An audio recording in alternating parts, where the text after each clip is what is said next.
ನಮಸ್ಕಾರ ಎಲ್ಲರಿಗೂ. ಬಾಳಿನ ನಾವಿಕ ಚಾನಲ್ಗೆ ಎಲ್ಲರಿಗೂ ಸ್ವಾಗತ. ಈ ಚಾನಲಲ್ಲಿ ಬರತಕ್ಕಂಥ ಮಾಹಿತಿ ತಮ್ಗೇನಾದ್ರು ಇಷ್ಟ ಆದರೆ ಲೈಕ್ ಮಾಡೋದನ್ನ ಮರಿಬೇಡಿ, ಹಾಗೂ ಸತ್ಯ ಹಂಚಿದ್ರೆ ಶೇರ್ ಮಾಡೋದನ್ನ ಮರಿಬೇಡಿ. ನಿಮ್ಮ ಬಂಧು ಮಿತ್ರರಿಗೂ ಈ ಚಾನಲ್ ಬಗ್ಗೆ ಮಾಹಿತಿ ಕೊಡೋದನ್ನ ತಿಳಿಸೋದನ್ನ ಮರಿಬೇಡಿ. ಇಂದಿನ ದಿನ ತಮಗೆ ಒಂದು ವಿಚಾರ ಅಂದರೆ ನನ್ನ ಹಳೆಯ ವಿಚಾರದಲ್ಲಿ ಲಕ್ಷ್ಮಿಯ ವಿಚಾರವನ್ನು ಸಾಕಷ್ಟು ವಿಡಿಯೋಲಿ ಹೇಳಿದ್ದೀನಿ. ಹಾಗೂ ಈ ಒಂದು ವಿಚಾರ ಹೇಳಬೇಕು ಅಂದರೆ, ನಮಗೆ ನಮ್ಮ ಜಾತಕದಲ್ಲಿ ಲಕ್ಷ್ಮಿಯ ವಿಚಾರ ಎಲ್ಲಿ ಬರುತ್ತೆ ಅನ್ನತಕ್ಕಂಥ ಮಾಹಿತಿ ಎಷ್ಟೋ ಜನರಿಗೆ ತಿಳ್ಕೋಬೇಕು ಅನ್ನತಕ್ಕಂಥ ಮಾಹಿತಿ ಆಸೆ ಸಿಕ್ಕಾಪಟ್ಟೆ ಇರುತ್ತೆ.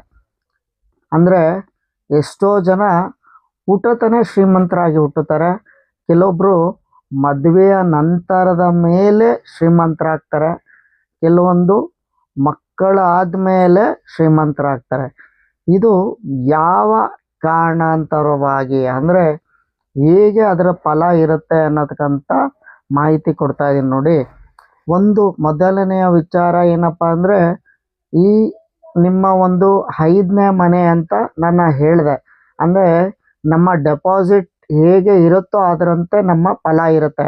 ಹಾಗಾಗಿ ಕೆಲವೊಬ್ಬರಿಗೆ ಹುಟ್ಟುತ್ತಾನೆ ಶ್ರೀಮಂತರು ಅಂದರೆ ಅವರ ಮನೆ ಯಾವುದಪ್ಪ ಅಂದರೆ 2ನೇ ಮನೆ, ಅಂದರೆ ಲಗ್ನದಿಂದ 2ನೇ ಮನೆ, ಅದು ನಮ್ಮ ಕುಟುಂಬದ ಮನೆಯೂ ಆಗಿರುತ್ತೆ.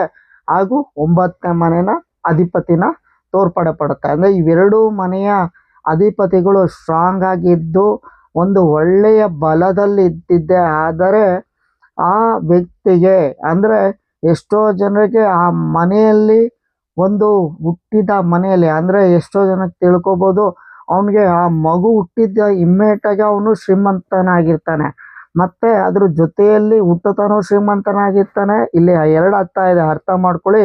ಇಲ್ಲಿ 2 ವಿಚಾರನ ನಾನು ತಿಳಿಸ್ತಾ ಇದ್ದೀನಿ. ಒಂದು, ಆ ವ್ಯಕ್ತಿ ಶ್ರೀಮಂತನಾಗಿ ಇರುವಂಥದ್ದು. 2ನೇ ಭಾಗ, ಆ ಮಗುವು ಶ್ರೀಮಂತ, ಅಂದರೆ ಆ ತಂದೆಯು ಕೂಡ ಆ ಮಗು ಹುಟ್ಟಿದ ಮೇಲೆ ಶ್ರೀಮಂತನಾಗಿ ಇರುವಂಥದ್ದು. ಹಾಗಾಗಿ ಇಲ್ಲಿ 2 ವಿಚಾರಗಳಿದೆ. ಹಾಗಾಗಿ ಇದು 2ನೇ ಮನೆ ಹಾಗೂ 9ನೇ ಮನೆ, ಅಂದರೆ ಲಗ್ನದಿಂದ 9ನೇ ಮನೆ. ಅಂದರೆ ತಮಗೆ ಈ ಹೇಗೆ ತಿಳಿಸ್ಬೋದು ಅಂದರೆ, ಸಪೋಸ್ ನಿಮ್ಮ ಜಾತಕ, ಅಂದರೆ ನಿಮ್ಮ ಜಾತಕದಲ್ಲಿ ಏನಾದರೂ ಮೇಷ ಲಗ್ನ ಆಗಿದೆ ಅನ್ನೋದಾದರೆ, ಅಂದರೆ ಮೇಷ ಲಗ್ನ ನಿಮ್ಮ ಜಾತಕ ಆಗಿದೆ ಅಂದರೆ 2ನೇ ಮನೆ ಬಂದು ವೃಷಭ ರಾಶಿ ಆಗತ್ತೆ, ಹಾಗೂ 9ನೇ ಮನೆ ಧನು ರಾಶಿ ಆಗತ್ತೆ.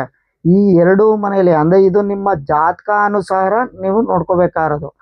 ಹಾಗಾಗಿ ಇವೆರಡೂ ಮನೆಯಲ್ಲಿ ಶುಭ ಸ್ಥಾನಗಳಲ್ಲಿ ಬಲವನ್ನಾಗಿ ಇದ್ದಿದ್ದೇ ಆದರೆ, ಅಂದರೆ ಆ ಮನೆ ಶುಭವಾಗಿರಬೇಕು, ಆ ಗ್ರಹಗಳು ಶುಭ ಸ್ಥಾನದಲ್ಲಿ, ಅಂದರೆ ಹೈಯರ್ ಗ್ರೇಡಲ್ಲಿ ಇದ್ದಿದ್ದೇ ಆದರೆ, ಅಂದರೆ ಒಂದು ಉಚ್ಚ ಸ್ಥಾನದಲ್ಲೋ ಹೈಯರ್ ಗ್ರೇಡಲ್ಲಿ ಒಳ್ಳೆ ಅವರು ಮಿತ್ರನ ಮನೆಯಲ್ಲಿ ಇದ್ದಿದ್ದೇ ಆದರೆ, ಹಾಗೂ ಈ 2 ಅಧಿಪತಿಗಳು 11ನೇ ಮನೆಯಲ್ಲಿ ಇದ್ದಿದ್ದೇ ಆದರೆ ಆ ವ್ಯಕ್ತಿಗೆ ಒಳ್ಳೆ ರಾಜ್ಯಯೋಗವಾಗಿ ಹುಟ್ಟುತ್ತಾನೆ. ಅಂದರೆ ಒಂದು ರಾಜ್ಯಯೋಗವಾಗಿ, ಅಂದರೆ ಏನೇ ಒಂದು ಮುಟ್ಟಿದೆಲ್ಲ ಚಿನ್ನ ಅಂತಾರಲ್ಲ, ಆ ಲಕ್ಷ್ಮಿಯ ಯೋಗದ ಫಲ ನಮ್ಮ ಜಾತಕದಲ್ಲಿ ಈ ರೀತಿಯಲ್ಲಿ ತಿಳ್ಕೊಳ್ಳುವಂಥದ್ದು. ಎಷ್ಟನೇ ಮನೆ ಅಂತ ನಿಮಗೆ ಪಾಯಿಂಟ್ ಔಟ್ ಮಾಡಿ ಹೇಳ್ತಾ ಇದ್ದೀನಿ ನೋಡಿ. 2ನೇ ಮನೆ ಹಾಗೂ 9ನೇ ಮನೆ, ಇದು ಜಾತಕದಿಂದ ಇದು ಲಕ್ಷ್ಮಿ ಯೋಗದ ಫಲ.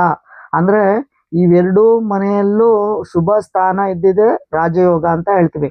ಇದರ ಜೊತೆಯಲ್ಲಿ ಆ ಜಾತಕದವನಿಗೆ ಏನಾದರೂ ಲಕ್ಷ್ಮಿ ಯೋಗದ ಫಲ ಏನಾದರೂ ಆ ಜಾತಕದಲ್ಲಿ ಇದ್ದಿದೆ ಆದರೆ ಕೋಟ್ಯಾಧೀಶ್ವರನ ಫಲ ಅವನಿಗೆ ದೊರಕುತ್ತೆ.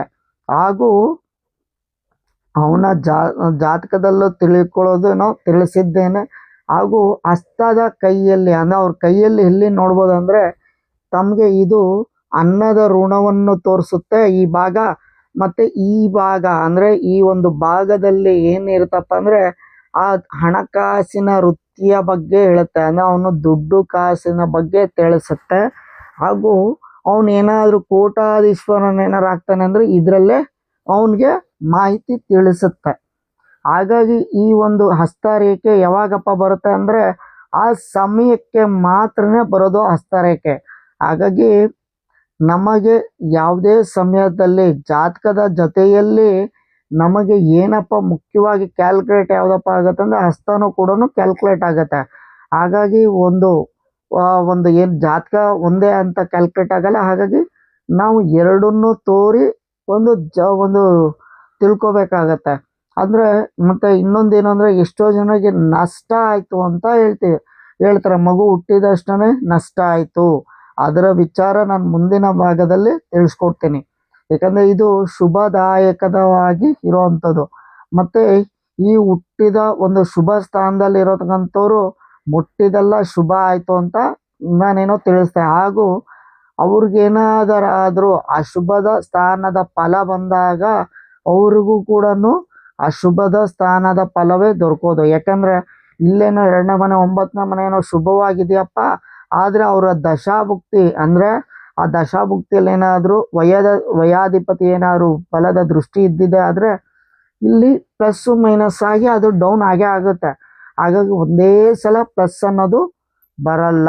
ಹಾಗಾಗಿ ಯಾವುದೇ ಒಂದು ನಾವು ಜಾತಕ ಅಂತ ನೋಡ್ಕೊಳಕ್ಕಾರೆ ಈ ಒಂದು ಕನ್ಸಿಡರ್ ಕೂಡ ನಾವು ಮಾಡ್ಕೋಬೇಕಾಗತ್ತೆ. ಹಾಗೆ ಇನ್ನೊಂದು ಈ ರೀತಿಯಲ್ಲಿ ಇದ್ದವ್ರಿಗೆ ಅಂದರೆ ತಮಗೇನಾದ್ರು ನಿಮ್ಮ ಮನೆಯಲ್ಲೇನಾದರೂ ಅಂದರೆ ಯಾರಾದರೂ ನಿಮ್ಮ ಮನೆಯಲ್ಲಿ ಈ ರೀತಿಯಲ್ಲಿ ಹುಟ್ಟಿದ್ದೆ ಆದರೆ ಅವರ ಒಂದು ಹೆಸರಿನಲ್ಲಿ ವೃತ್ತಿಯನ್ನು ಮಾಡಿದೆ ಆದರೆ ಅಂದರೆ ನೀವೇನಾದ್ರು ಬಿಸ್ನೆಸ್ ಏನೋ ಮಾಡಬೇಕಾಗಿರುತ್ತೆ, ಏನೋ ಒಂದು ಶುಭದ ಕಾರ್ಯವನ್ನು ಮಾಡಬೇಕಾಗಿರುತ್ತೆ, ಅಂದರೆ ಯಾವುದೋ ಒಂದು ಜಾಗವನ್ನು ಕೊಂಡ್ಕೊಬೇಕಾಗಿರುತ್ತೆ, ಅಥವಾ ಶುಭದ ಸ್ಥಾನ ಏನಾದರೂ ಒಂದು ಅಂಗಡಿಯನ್ನು ಓಪನ್ ಮಾಡ್ಕೊಬೇಕಾಗುತ್ತೆ, ಏನೋ ಒಂದು ವೃತ್ತಿ ಆದರೂ ಆಗಿರ್ಬೋದು, ಅಂಗಡಿ ಆಗಿರ್ಬೋದು, ದೊಡ್ಡ ಹೋಟೆಲ್ ಆದರೂ ಆಗಿರ್ಬೋದು, ಅವರಿಂದ ಒಂದು ಹಣವನ್ನು ಪಡೆದು ಅಥವಾ ಅವರಿಂದ ಹಣಕಾಸನ್ನು ವೃತ್ತಿಯನ್ನಾಗಿ ಇಸ್ಕೊಬೋದು. ಅದನ್ನು ಇಟ್ಕೊಂಡು ಓಪನ್ ಅನ್ನೋದು ಮಾಡಿದೆ ಆದರೆ ಇದು ಶುಭದಾಯಕ. ಅಂದರೆ ಅವ್ರಿಗೆ ಮುಟ್ಟಿದೆಲ್ಲ ಒಂದು ಇನ್ಕ್ರೀಸ್ ಅಂತದು ಬರುತ್ತೆ. ಅದ್ರ ಜೊತೆಯಲ್ಲಿ ಏನಪ್ಪ ಅಂದರೆ ಆ ವ್ಯಕ್ತಿಗಳನ್ನೇ ಅವ್ರೇನಾದರೂ ಟೈ ಅಪ್ ಬಿಸ್ನೆಸ್ ಅಂದರೆ ಜೊತೆಯಲ್ಲಿ ಅಂದರೆ ತಮಗೆಲ್ಲ ಗೊತ್ತಿರ್ಬೋದು ಪಾರ್ಟ್ನರ್ಶಿಪ್ ಬಿಸ್ನೆಸ್ ಅನ್ನೋದು. ಈ ಇಬ್ಬರು ಸೇರಿ ಮಾಡುವಂಥದ್ದೇ ಪಾರ್ಟ್ನರ್ಶಿಪ್ ಬಿಸ್ನೆಸ್. ಆ ವ್ಯಕ್ತಿಗಳನ್ನೇನಾದರೂ ನೀವು ಬಿಸ್ನೆಸ್ಸಲ್ಲಿ ಏನಾದ್ರು ಹಾಕ್ಕೊಂಡಿದೆ ಆದರೂ ಕೂಡ ನಿಮಗೆ ಶುಭದಾಯಕವಾದ ಫಲ ದೊರಕುತ್ತೆ. ಹಾಗಾಗಿ ಈ ಒಂದು ಲಕ್ಷ್ಮಿಯ ವಿಚಾರ ಬಂದಾಗ ತಮಗೆ ತಿಳಿಸ್ತೀನಿ ಅಂತ ಹೇಳಿದೆ. ಈ ಒಂದು ಲಕ್ಷ್ಮಿ ವಿಚಾರ ಬಂದಿದ ತಕ್ಷಣ ಇವ್ರಿಗೆ ಸೀಮಿತವಾದದ್ದು ಬೆಳ್ಳಿಯ ವಿಚಾರ ಬರುತ್ತೆ. ಅಂದರೆ ಬೆಳ್ಳಿಗೆ ಸಂಬಂಧಪಡುತ್ತೆ. ಆ ವ್ಯಕ್ತಿ ಊಟತಾನೆ ಬೆಳ್ಳಿಯ ಸ್ಪೂನಲ್ಲೇ ಒಂದು ಜೀವನ ನಡೆಸುವಂಥದ್ದು. ಅಂದರೆ ಊಟ ಮಾಡೋದಾಗಿರ್ಬೋದು, ಬೆಳ್ಳಿ ತಟ್ಟೆಯಲ್ಲಿ ಒಂದು ಊಟ ಮಾಡುವಂಥದ್ದು. ಈ ಬೆಳ್ಳಿ ತಟ್ಟೆಯಲ್ಲಿ ಒಂದು ಹಾಲು ಕುಡಿಯೋದು ಆಗಿರ್ಬೋದು, ಅಂದರೆ ಒಂದು ಗ್ಲಾಸಲ್ಲಿ ಹಾಲು ಕುಡಿಯುವಂಥದ್ದು, ಮತ್ತು ಒಂದು ತಟ್ಟೆಯಲ್ಲಿ ಬೆಳ್ಳಿ ಊಟದ ತಟ್ಟೆಯಲ್ಲಿ ಊಟ ಮಾಡುವುದು ಆಗಿದೆ ಆದರೆ ಆ ಮಕ್ಕಳಿಗೆ ಒಂದು ಚಂದ್ರನ ಬಲ ಇರುತ್ತೆ. ಅಂದರೆ ಚಂದ್ರನ ಬಲ ಬಂದು ಅವನ ಮನಸ್ಸು ಮತ್ತು ಅವನ ಒಂದು ಆರೋಗ್ಯ ಎಲ್ಲವೂ ಸಮೃದ್ಧವಾಗಿರುತ್ತೆ ಅನ್ನತಕ್ಕಂಥ ಮಾಹಿತಿ ನಮ್ಮ ಹಿರಿಯರು ತಿಳಿಸಿದ್ದಾರೆ. ಹಾಗಾಗಿ ಚಿಕ್ಕ ಹುಡುಗರಲ್ಲಿ ಇದ್ದಾಗ ಒಂದು ಬೆಳ್ಳಿಯ ಒಂದು ಕಾಲ ಇರುತ್ತೆ ಅನ್ನೋದು, ಅಂದರೆ ಬೆಳ್ಳಿಯದಲ್ಲಿ ಕೊಟ್ಟಿದೆ ಆದರೆ ಅದು ವೃದ್ಧಿ ಆಗುತ್ತೆ ಅನ್ನತಕ್ಕಂಥ ಮಾಹಿತಿ ತಿಳಿಸಿದ್ದಾರೆ. ಹಾಗೂ ಲಕ್ಷ್ಮೀ ವಿಚಾರ ಅಂತ ಬಂದಿದ ತಕ್ಷಣ ಇವೆರಡು ಮನೆ ಆಗುತ್ತೆ. ಅವರು ಪ್ರತಿನಿತ್ಯ ಕಾಲದಲ್ಲಿ ಅಂದರೆ ಬೆಳ್ಳಿಯ ದೀಪಕ್ಕೆ ತುಪ್ಪದ ಬತ್ತಿಯಿಂದ ಒಂದು ಬೆಳ್ಳಿಗೆ ಒಂದು ದೀಪವನ್ನು ಉರಿಸಿದೆ ಆದರೆ ಅವರು ಒಂದು ಜೀವಂತ ಕಾಲದಲ್ಲಿ ಅಂದರೆ ರಾಜಯೋಗದಲ್ಲೇ ಜೀವನ ನಡೆಸ್ತಾರೆ ಅನ್ನತಕ್ಕಂಥ ಮಾಹಿತಿ ಈ ವಿಡಿಯೋದಲ್ಲಿ ತಿಳಿಸ್ತಾ ಇದ್ದೀನಿ. ನಮಸ್ಕಾರ.